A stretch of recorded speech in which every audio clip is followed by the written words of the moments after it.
Welcome to Infinite Universe with interesting episode. Just beneath the surface of the South Atlantic, off the coast of Uruguay, lies a rusting giant swallowed by time, mud, and history. The Admiral Graf Spee, once a symbol of Nazi Germany's naval power, now sits silently on the seabed, its broken form hidden under layers of silt and sea life. 4 decades, the ship was a ghost, a war relic visited by the curious, studied by historians, and largely left to decay. But everything changed in early 2025 when a new dive mission revealed something no one could have expected. Sealed for over 80 years, a hidden vault was discovered deep within the ship. What it contained turned the story of the Graf Spee from a simple chapter of wartime history into something far more strange and unsettling.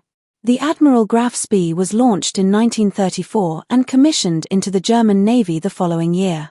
It was called a pocket battleship, a term used to describe ships that appeared to meet the size restrictions of the Treaty of Versailles but were actually much more powerful. On paper, the ship weighed around 10,000 tons. In reality, it was closer to 16,000. Equipped with 6 11-inch guns, the Graf Spee carried firepower typically reserved for much larger vessels.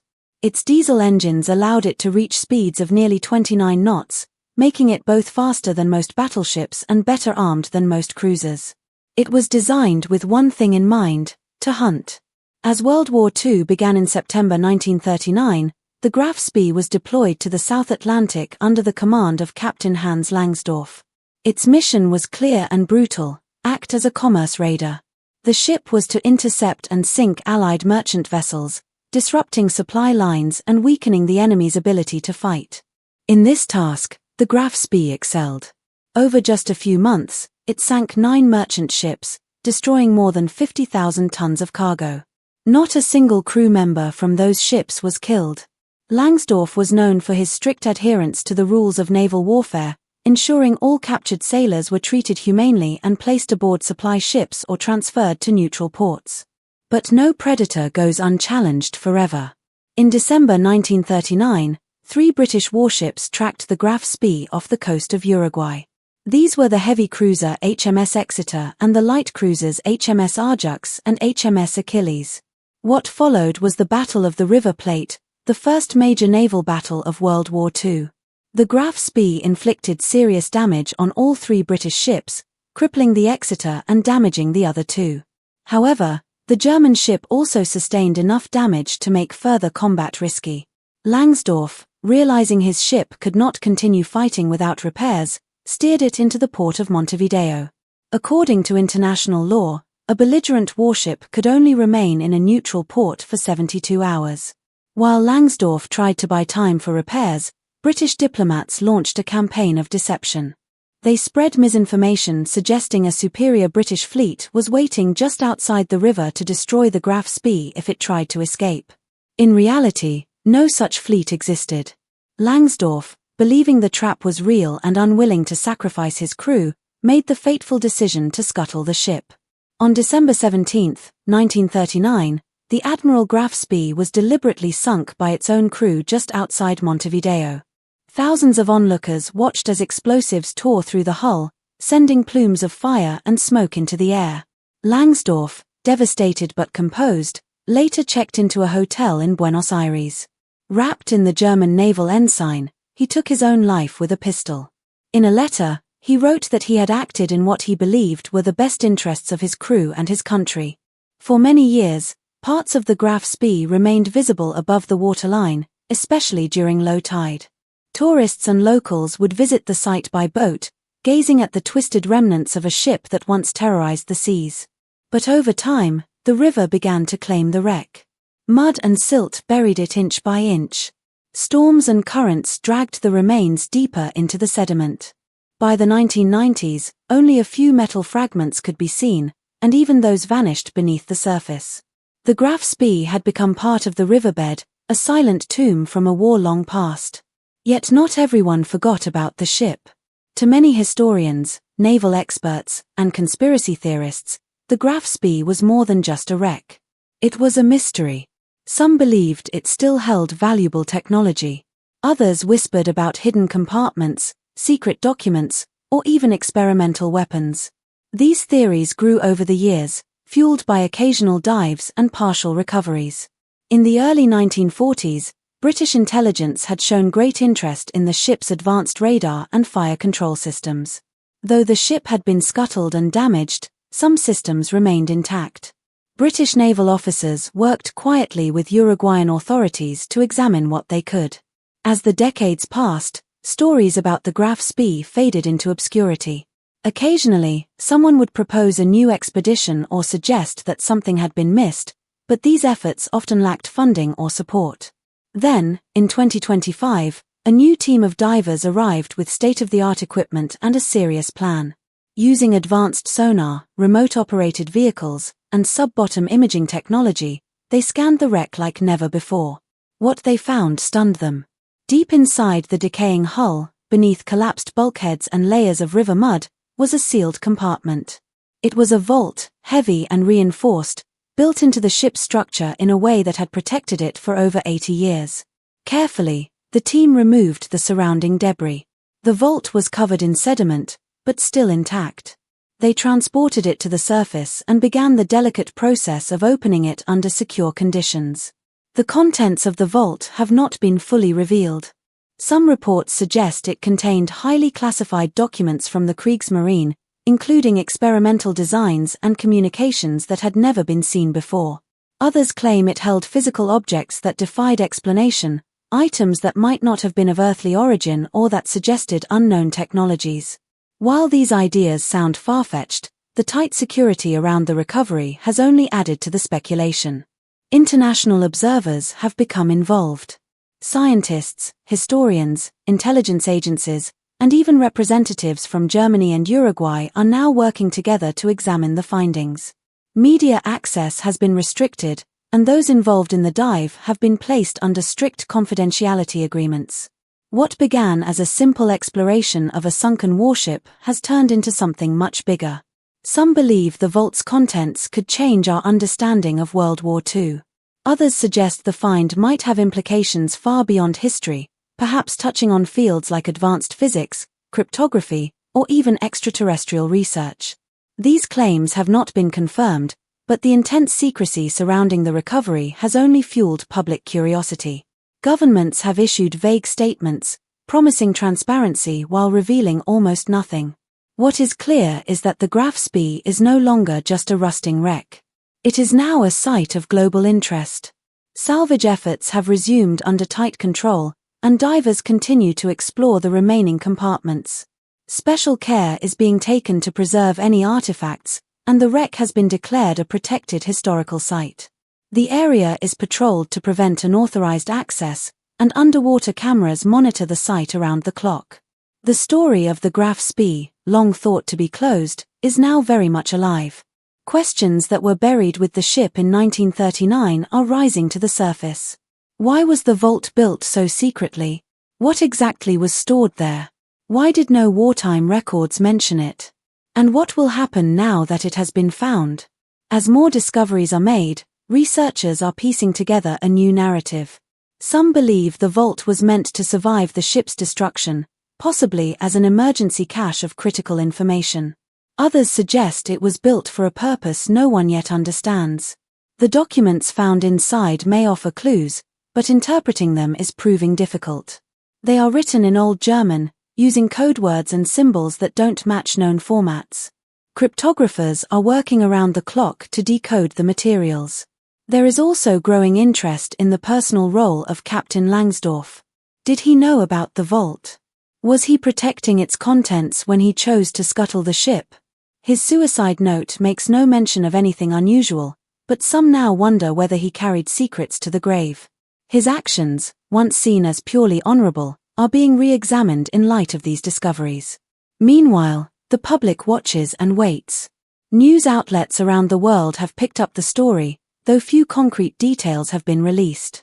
The mystery has captured imaginations, with theories ranging from the plausible to the outrageous. Documentaries are being planned. Books are being written. Everyone wants to know what lies beneath the surface, not just of the river, but of the story itself.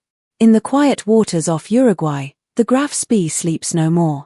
It has become a symbol once again not of fear or war, but of questions left unanswered and histories yet to be written.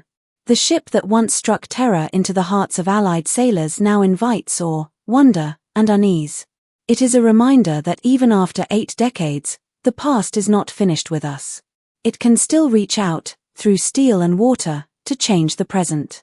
And as more is uncovered, the world will have to decide what to believe and what to do with the truth that has been hidden for so long. After the war ended, the visible part of the ship's upper structure still remained in the water, a silent reminder of a dark time. Whether anyone actually managed to take anything important from it back then is still not fully known, mostly because many records from that time are still kept secret or have been lost. But one thing was always clear: the Allied forces were very interested in anything the Germans had made. They wanted to understand it, study it, and possibly use it for themselves. Over the years, the wreck of the ship just stayed there, stuck in time. Storms came and went, the water levels changed with the tides, and sometimes, when the water was especially low, you could see the outline of the ship. Pieces of metal would stick up through the water like jagged bones. Some tourists even went on boat rides just to see the wreck, and locals came up with their own stories and myths about hidden compartments and secret Nazi gold inside the sunken ship. But for the most part, people just left the wreck alone. Nature slowly took over. The mud at the bottom of the river started swallowing the ship. The current dragged silt and sand over it. Rust worked away at the metal. The ship was disappearing, piece by piece, into the earth until everything changed in the early 2000s. In 2004, a new operation started in Montevideo, Uruguay. This mission wasn't led by a government or a big navy. It was a group of local divers who, with the help of private funding, decided to try and recover parts of the ship before it was completely lost. It wasn't an easy job. Even though the ship was in shallow water, the mud made it hard to see, and the strong currents made it dangerous. Still, the divers went ahead, and what they found shocked the world. The ship that had sunk during World War II still had secrets to reveal. One of the first things they pulled out was a massive rangefinder that weighed about 27 tons. This wasn't just any piece of equipment, it had once been used to aim the ship's huge guns. Before the days of digital computers, this mechanical device allowed the ship to fire its weapons with deadly accuracy. When the divers brought it to the surface, it was covered in rust and seaweed, but underneath all that grime was an incredible piece of engineering. Historians and military experts were amazed. To them, this wasn't just old metal. It was a glimpse into how deadly and advanced the ship had once been.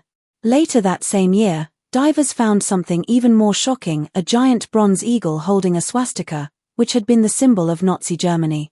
This massive sculpture weighed over 7,000 pounds and had once been placed proudly on the back of the ship, a show of power and pride for Hitler's regime. Its discovery made headlines around the world, not just because of its size, but because of what it represented.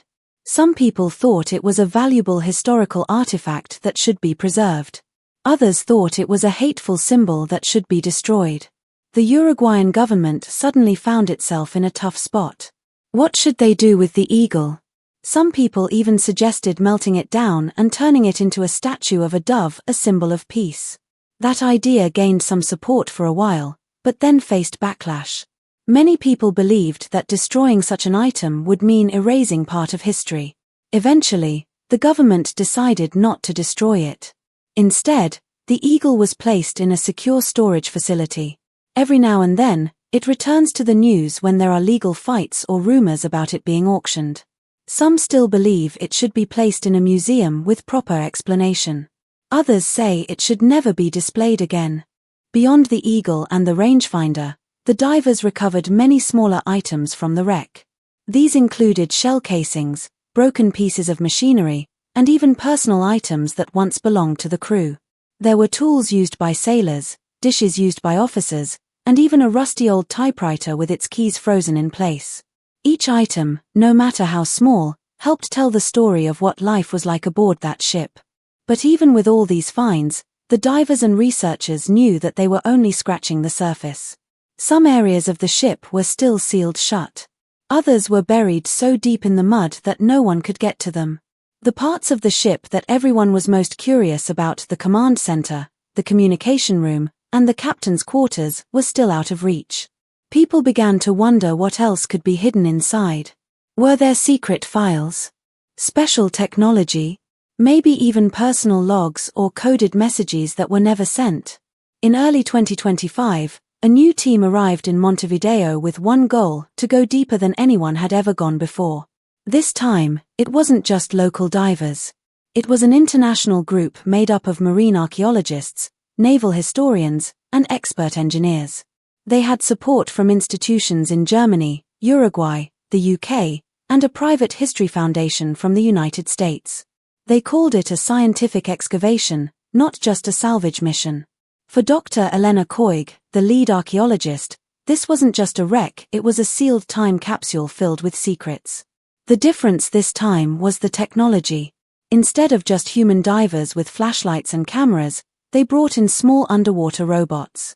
These robots were packed with advanced tools like 3D scanning equipment, radar that could see through mud, and ultra-high frequency sonar.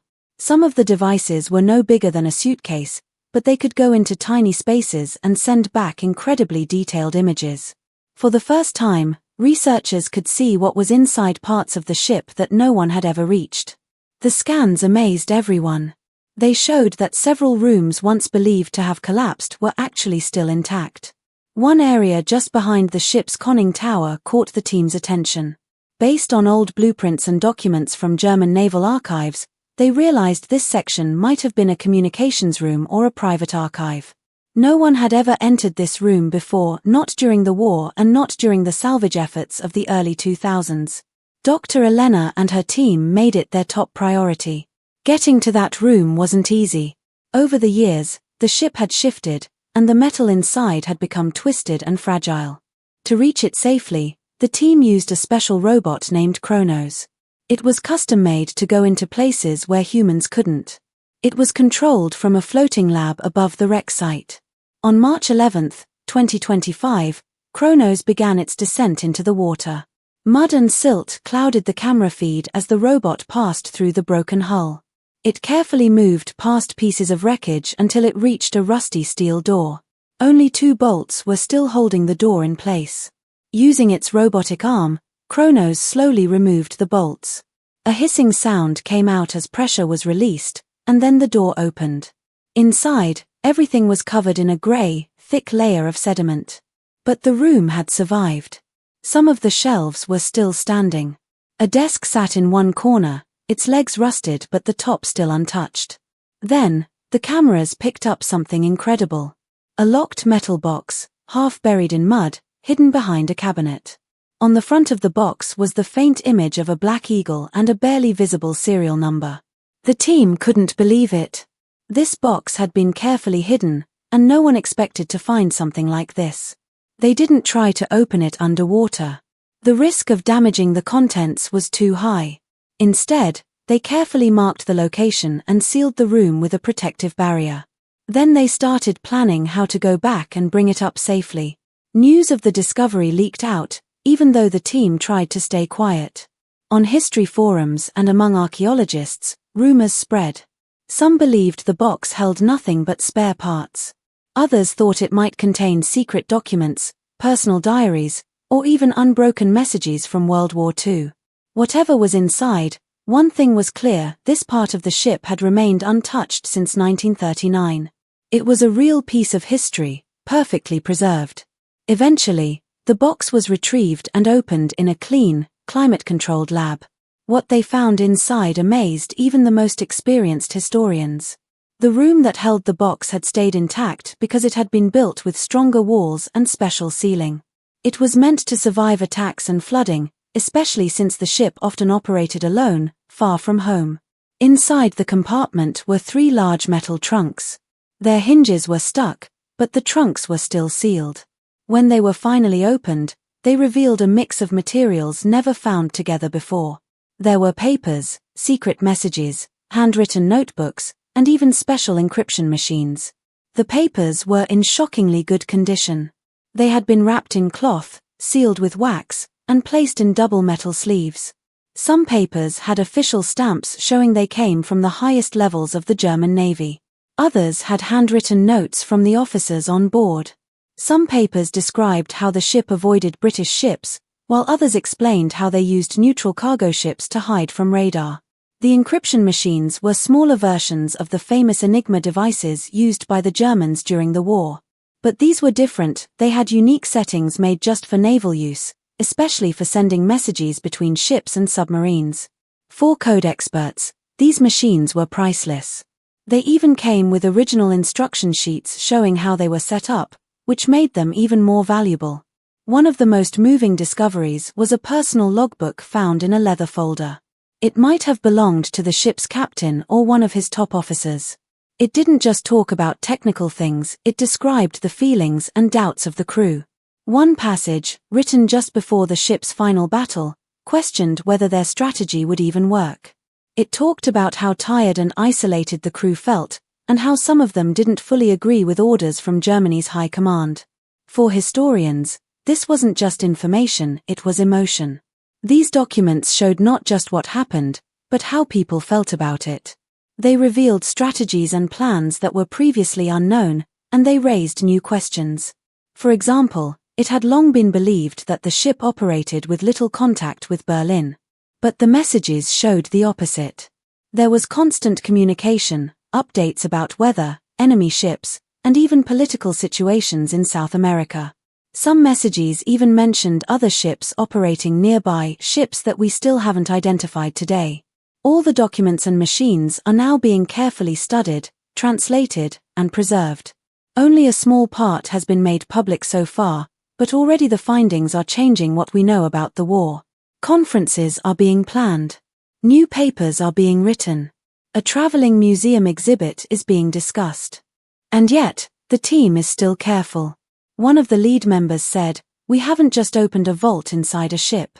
We've opened a vault in history, and we don't yet know how deep it goes." One thing is certain though, the Admiral Graf Spee, a ship thought to be lost and forgotten, is still making history. Not just in 1939, but again in 2025. Thanks for watching. Keep it and stay tuned. Like and subscribe our channel. Have a good day.